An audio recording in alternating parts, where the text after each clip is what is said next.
তো নমস্কাৰ বন্ধু বান্ধৱীসকল, পুনৰবাৰ স্বাগতম জনাইছোঁ আপোনালোক সকলোকে আমাৰ অন্য এটি নতুন ভিডিঅ'লৈ। তো বন্ধুসকল, আজি আমি কেইটামান আছাম হিষ্টৰী কুৱেশ্যন আৰু এনচাৰৰ বিষয়ে কথা পাতিম। তো আপোনালোকে ভিডিঅ'টো শেষলৈ চাই থাকিব। আৰু যদি আপোনালোকে আমাৰ চেনেলটোত নতুনকৈ আহিছে তেনেহ'লে চেনেলটো ছাবস্ক্ৰাইব কৰি কাষত থকা বেল আইকনটো প্ৰেছ কৰি দিব। তেতিয়াহ'লে বেছি দেৰি নকৰি আমি আমাৰ ভিডিঅ'টো আৰম্ভ কৰোঁ। ধন্যবাদ। তো আমাৰ প্ৰথম কুৱেশ্যনটো আছে, অসমৰ প্ৰাচীন নাম কি আছিল? ইয়াতে উত্তৰ আছে প্ৰাগজ্যোতিষ। অসমৰ প্ৰাচীন নাম প্ৰাগজ্যোতিষ আছিল। প্ৰাগজ্যোতিষৰ ৰাজধানী কি আছিল? ইয়াতে উত্তৰ আছে প্ৰাগজ্যোতিষপুৰ। প্ৰাগজ্যোতিষৰ ৰাজধানী প্ৰাগজ্যোতিষপুৰ আছিল।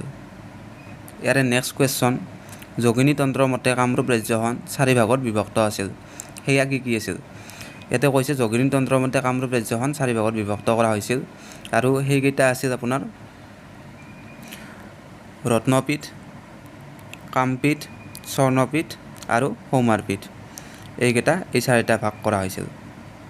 নেক্সট কুৱেশ্যন আছে 4 নম্বৰ প্ৰশ্ন, অসমৰ ইতিহাস কেইটা যুগত ভাগ কৰিব পাৰি? অসমৰ ইতিহাস 4টা যুগত ভাগ কৰিব পাৰি।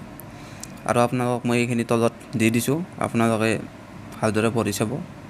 ইয়াৰে নেক্সট কুৱেশ্যনলৈ আমি আগবাঢ়ো আহক। 5 নম্বৰ কুৱেশ্যন, দানৱ বংশ কোনে প্ৰতিষ্ঠা কৰিছিল? ইয়াত দানৱ বংশ কোনে প্ৰতিষ্ঠা কৰিছিল সুধিছে। ইয়াৰে উত্তৰ আছে মহিৰংগ দানৱ। মহিৰংগ দানৱে দানৱ বংশ প্ৰতিষ্ঠা কৰিছিল। ইয়াৰে নেক্সট কুৱেশ্যন আছে, দানৱ বংশৰ প্ৰথম ৰজাজনৰ নাম কি? দানৱ বংশৰ প্ৰথম ৰজাজনৰ নাম সুধিছে। ইয়াতে উত্তৰ আছে মহিৰংগ দানৱ। মহিৰংগ দানৱ দানৱ বংশৰ প্ৰথম ৰজা আছিল। এইবাৰ আমাৰ 7 নম্বৰ কুৱেশ্যনত আহিছোঁ, মহিৰংগ দানৱৰ ৰাজধানীখনৰ নাম কি আছিল? মহিৰংগ দানৱৰ ৰাজধানীখনৰ নাম সুধিছে। ইয়াতে উত্তৰ আছে মৈৰাংশ। মৈৰাংশ মহিৰংগ দানৱৰ ৰাজধানীখনৰ নাম আছিল। ইয়াৰে নেক্সট কুৱেশ্যন আছে 8 নম্বৰ প্ৰশ্ন, ভৌম বংশৰ প্ৰতিষ্ঠা কোনে কৰিছিল? ভৌম বংশৰ প্ৰতিষ্ঠা কোনে কৰিছিল? ইয়াত উত্তৰ আছে নৰকাসুৰ। নৰকাসুৰে ভৌম বংশৰ প্ৰতিষ্ঠা কৰিছিল। নেক্সট কুৱেশ্যন আছে আমাৰ 9 নম্বৰ প্ৰশ্ন, নৰকাসুৰে কাক হত্যা কৰি ভৌম বংশ প্ৰতিষ্ঠা কৰিছিল? নৰকাসুৰে ঘটকাসুৰক হত্যা কৰি ভৌম বংশ প্ৰতিষ্ঠা কৰিছিল। নেক্সট কুৱেশ্যনটো আছে 10 নম্বৰ প্ৰশ্ন, প্ৰাক ইতিহাসৰ উৎস অনুসৰি নৰকাসুৰৰ মাতৃ কোন আছিল? ইয়াতে সুধিছে প্ৰাক ইতিহাসৰ উৎস অনুসৰি নৰকাসুৰৰ মাতৃ কোন আছিল? ইয়াতে উত্তৰ আছে ধৰিত্ৰী। আমাৰ নেক্সট কুৱেশ্যন আছে 11 নম্বৰ প্ৰশ্ন, পুৰণি অসমৰ সমল পোৱা 2খন মধ্যযুগীয় গ্ৰন্থ কি? ইয়াতে উত্তৰ আছে কালিকা পুৰাণ আৰু যোগিনী তন্ত্ৰ। কালিকা পুৰাণ আৰু যোগিনী তন্ত্ৰ পুৰণি অসমৰ সমল পোৱা 2খন মধ্যযুগীয় গ্ৰন্থ।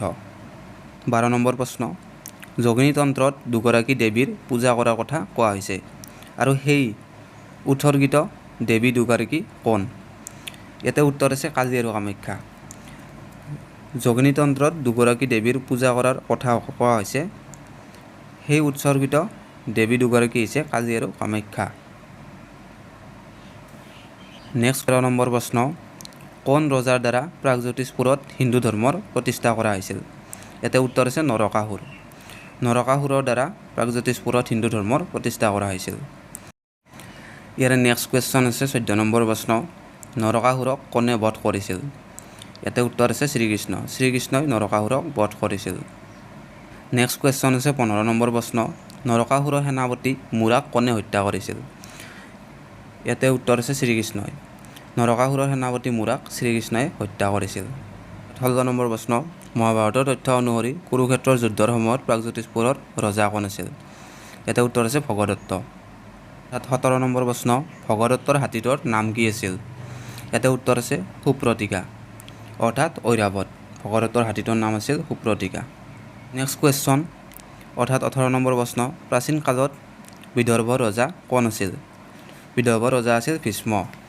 আৰু যদি তেওঁ জীয়ৰীৰ কথা আহে তেতিয়াহ'লে তেওঁ জীয়ৰী হ'ব ৰুক্মিণী। আপোনালোকে এইটো নোট কৰি থৈ দিব।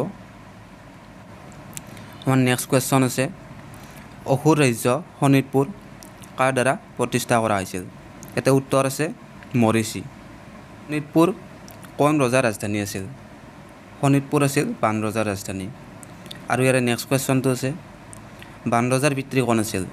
বান ৰজাৰ পিতৃ আছিল বলি।